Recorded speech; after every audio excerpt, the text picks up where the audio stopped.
Тэгээ энэ хуулийн төслийг хилцхийг дэмжихгүй гэж хэлж болж чадахгүй.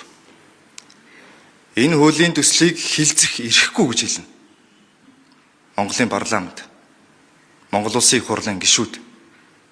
Яагаад гэвэл 800 жилийн тэртегээс Улбаатан их эзэн Чингис хааны их хуралдаан зарчим бүгдээрээ хэлэлцвэл буруугүй бүлөө өсөр байгаа бол хэрэгүү гэдэг энэ мэрэгүү ухаан өнөөдрийн парламентын арчлаар дэлхийн нийтээр хэрэгжиж байгаа.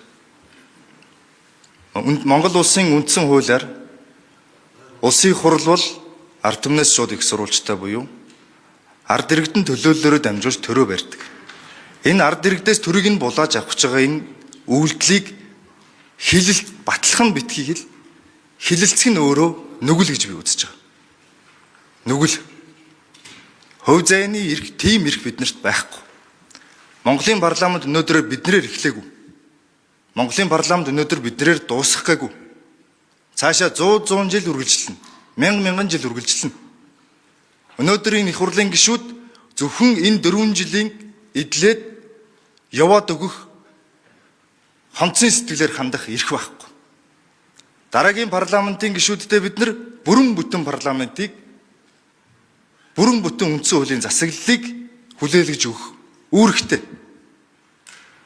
Тийм учраас би их хурлын гишүүдээсээ уриалж бас гуйж байгаа. Өнөөдөр ёс зүйн асуудал ярьж байгаа.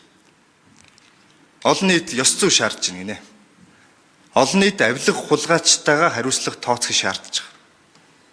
Өнөөдөр аль их хурлын гишүүнтэй авилга хулгай асуудал яриад байгаа.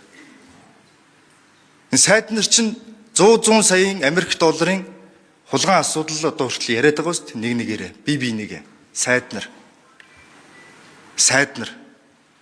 Энэ хүмүүс яасан бэ?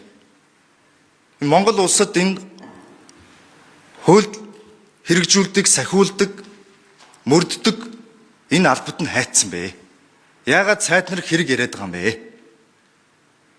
Өнөөдөр Монгол улсад 44 дэх хуулиараа байж байгаа шүү дээ. Прокурор нь оруулж ирлээ, хэрэгт шалгах гэсэн юм а төдгөлзүүлээд өгөөч гэд. Төдгөлзүүлэл явуулдаг. Инх амгалан прокурор яг энд сууж байгаад Монголын төрөөс энэ парламентын танхимаас ёс зүй шударга осч эхлэх ёстой маа гэж загнаас уучсан. Өнөөдөр хайцсан бэ? Яагаад оруулж ирэхгүй байна вэ?